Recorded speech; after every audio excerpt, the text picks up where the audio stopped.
Hello guys, welcome to catch the code. अभी तक हम लोगों ने एरर हैंडलिंग के कंसेप्ट को अच्छी तरह से समझा और उस पर बेस हमने टू प्रोग्रामिंग के क्वेश्चन भी किए। और इसी कंसेप्ट को और क्लियर करने के लिए हम एक छोटा सा प्रोजेक्ट करेंगे जिसका नेम है payment by credit cards. Let's suppose कि यहाँ पर कस्टमर कई सारे क्रेडिट कार्ड को होल्ड करता है जिसका यूज वो परचेजिंग के लिए करता है and each credit card has a number and balance. यहाँ पर हमें परचेज आइटम नाम का एक मेथड क्रिएट करना है जो price of item and card number को एज आर्गुमेंट्स लेगा।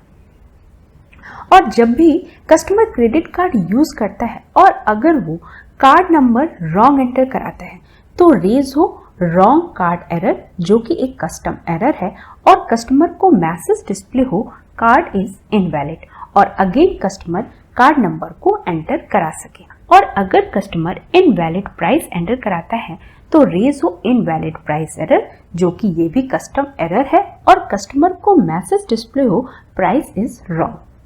अगर प्राइस की वैल्यू ग्रेटर हो बैलेंस से तो रेज हो इनवैलिड प्राइस एरर और कस्टमर को मैसेज डिस्प्ले हो कार्ड हैज इनसफिशिएंट बैलेंस। सभी एक्सेप्शंस हैंडल होने चाहिए और अगर कस्टमर कार्ड नंबर सही एंटर कराता है और बैलेंस सफिशिएंट है तो मैसेज डिस्प्ले हो आइटम्स आर परचेज्ड सक्सेसफुली। तो चलिए देखते हैं कि हम इस प्रोजेक्ट को कैसे इम्प्लीमेंट करते हैं। जैसे कि यहाँ पर हम देख पा रहे हैं कि wrong card error and invalid price error दो कस्टम एरर है, तो पहले हम इन दोनों एरर को क्रिएट कर लेते हैं। तो यहाँ पर लिखेंगे हम क्लास रॉन्ग कार्ड एरर और इस क्लास को इनहेरिट करा लेते हैं एक्सेप्शन क्लास से। ऐसे ही हम दूसरी क्लास क्रिएट करते हैं इनवैलिड प्राइस एरर और इसे भी इनहेरिट करा लेते हैं एक्सेप्शन क्लास से। इसके बाद यहां पर हम क्रेडिट कार्ड नाम की एक और क्लास क्रिएट करते हैं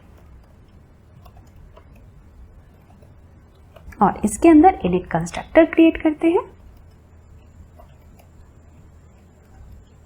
और हम जानते हैं कि क्रेडिट कार्ड दो प्रॉपर्टी को होल्ड करता है, credit card number and balance. तो यहां पर हम लिखेंगे card number comma balance.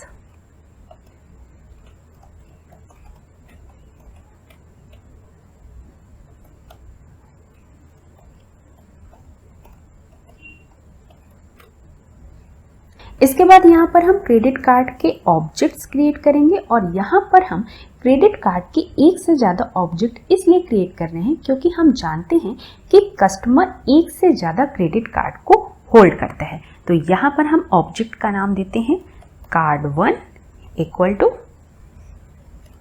Credit card और कार्ड नंबर की वैल्यू देते हैं 101 एंड बैलेंस की वैल्यू देते हैं 25,000।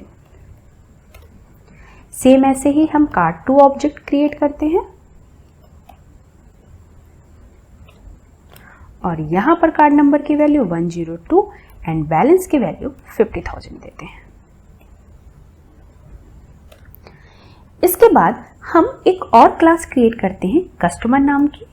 तो यहां लिखेंगे क्लास कस्टमर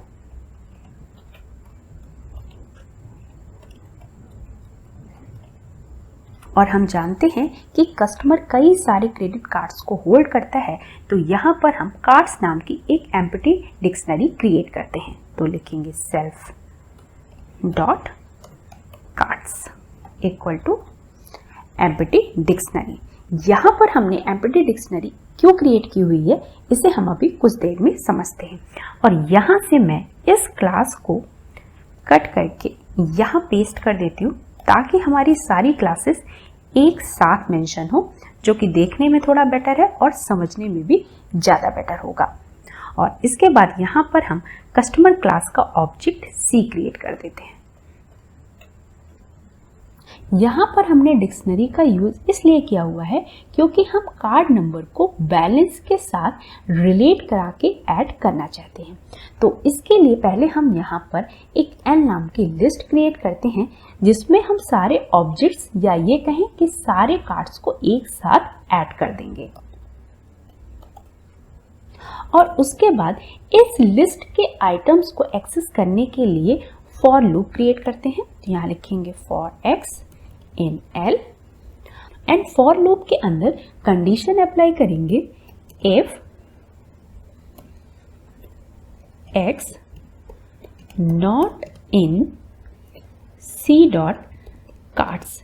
सी डॉट कार्ड्स मतलब कि अगर हमारा कार्ड डिक्शनरी में प्रेजेंट नहीं है तो हम कार्ड नंबर और उससे रिलेटेड बैलेंस को डिक्शनरी में ऐड कर दें। तो इसके लिए यहाँ पर हम लिखेंगे C dot cards means dictionary का नेम,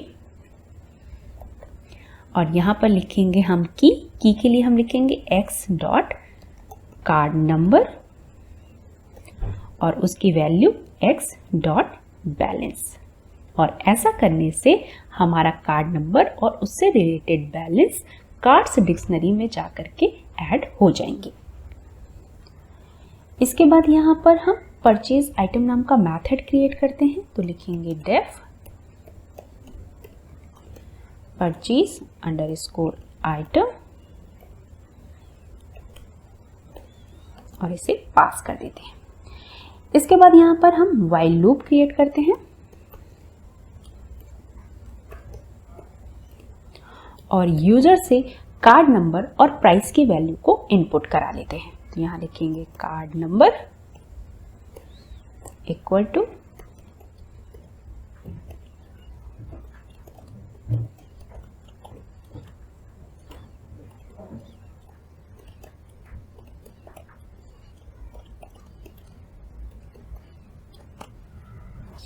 और इसके बाद यहां पर हम अपने फंक्शन को कॉल कर लेते हैं और यहां से हम कार्ड नंबर और प्राइस को आर्गुमेंट की तरह पास कर देते हैं। और इसके बाद अब अपने फंक्शन को इम्प्लीमेंट करते हैं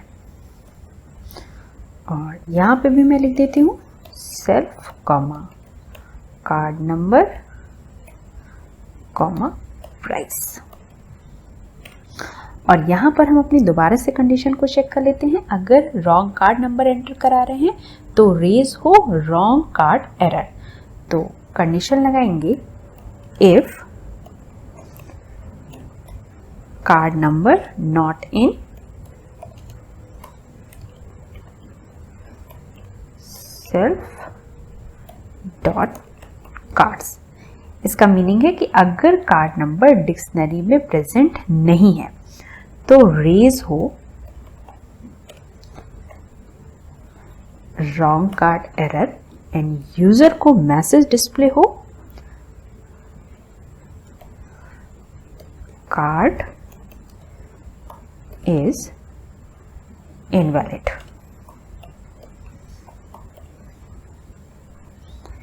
एंड सेकेंड कंडीशन है if price is less than 0 तो रेज हो invalid price error और यूजर को मैसेज डिस्प्ले हो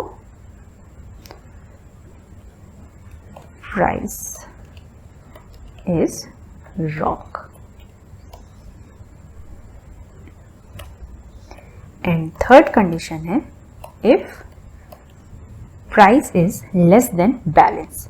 तो हम डायरेक्टली यहाँ पर बैलेंस नहीं लिख सकते, तो बैलेंस को एक्सेस हम डिक्शनरी की हेल्प से एक्सेस करेंगे। तो यहाँ लिखेंगे हम डिक्शनरी का नेम और इसके अंदर हम की का नेम और की है हमारी कार्ड नंबर।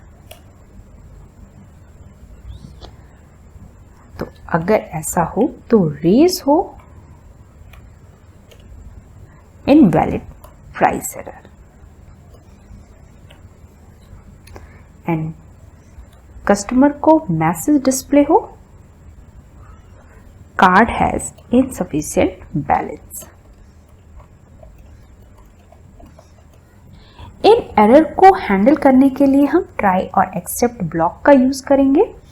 तो यहां पर हम लिख देते हैं ट्राई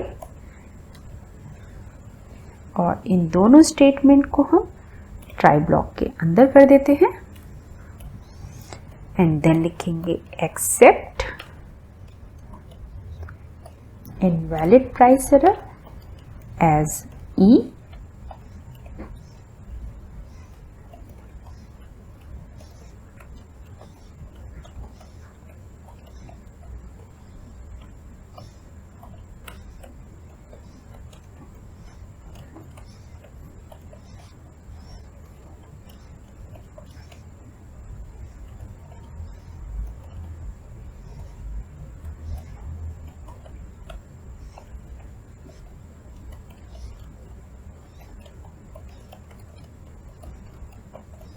चलिए समझ लेते हैं कि यहाँ पर हमने क्या किया हुआ है।